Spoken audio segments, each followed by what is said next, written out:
Tervist! Kas täna kedagi peale teiega tööl on? Ma olen kultuuriajakirjast ja tahaksin raamatukogust kirjutada. Jaa, ikka on. Kõik on veel tööl. Kõik on tööl. Imelik küll, et remont käib ja kõik on tööl. Kas lugejaid ka on?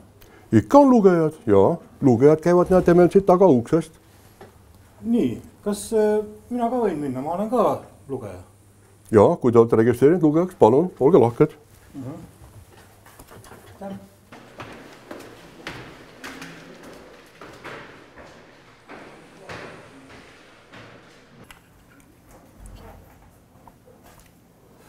Tervist! Tere! Olen kultuuriajakirjast ja tahan raamatukogust kirjutada. Et mida raamatukogus siis remondi ajal tehakse? Kuulsin, et töötajad on tööl ja lugejaidki käib. Jah, tavalist tööd tehakse. Ikka oleme tööl. Kuidas tavalist tööd? Ei lase lugejaid siia lugema? No kahjuks remondi tõttu saame lugejaid ainult siiani lasta. Siin on teeninduspunkt ja siin saavad lugejad kätte oma tellitud raamatud, mida on võimalik tellida. Aga mida siis töötajad teevad, kui lugejad siia lugema ei pääse? Oma igapäevast tööd teeme. Kui soovite, võib-olla ma näitan teile. Jaa.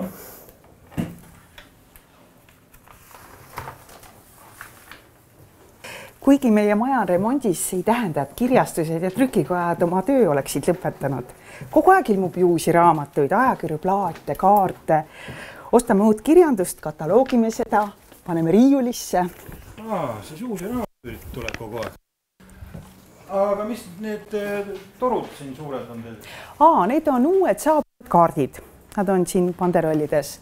Aga siin ruumis töödeldakse uusi saabunud ajalehti ja ajakirju. Aga need kahjuks jäävadki remondi lõppemiseni kasti. Jaa, ma näen, et teil on siis ikka ka remondi ajal tööd päris küllalt. Jaa, aga kõik tööd ei paista siin ka välja. Meie e-raamatukogu on ka remondi ajal kõigile kättesaadav. Näiteks teeme me pidevalt kättesaadavaks kaitsmisele minevaid doktoritöid. Et siis doktoritööd on kõik arvutis? Jaa, suur osa meie kogudest ongi arvuti või siis Tartu Ülikooli arvutivõrgu kaudu kättesaadavad andmebaasid, e-ajakirjad, e-raamatud. Neile kõigile juurdepääsu hankimisega tegeleme ka pidevalt. Õnneks remont seda osa, mis on virtuaalne, seda see ei puuduta. Lähme edasi. Ei kuule veel kõik, mida me teeme. Kas te näete neid kaste? Kui palju? Terve saal on kaste täis. Ja see tule veel kõik. Neid on igal pool. Seal. Kõik koridorid on kaste täis. Aga jah, palun. Aga ikkagi, miks nii palju kaste?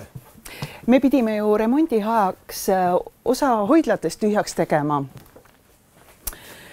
Nii et siin on ligi 1 miljon raamatut, osa viisime hoiupindadele, osa on siin lugemissaalis. Ja need jäävad siis siia remondi lõpuni?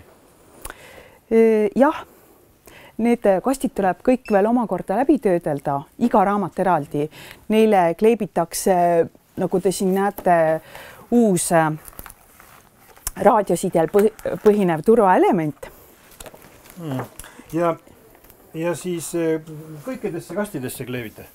Jah, kõik kastid tuleb lahti teha, iga raamat tuleb eraldi välja võtta, see raadiosidel põhinev kleeps peale panna ja see on kõik tuleviku nimel, sellepärast et tulevikus on väga lihtne, lugeja laenatab mitu raamatut, ta paneb need laenutusautomaadile ja hetkega on need talle laenutatud. See tundub, et mugavast. Jaa, see on väga mugav nii töötajale kui lugejale. Töötajale veel selles suhtes, et me saame siis inventuuri teha ja siis me näeme kohe ära, kui mõni raamat on vales kohas.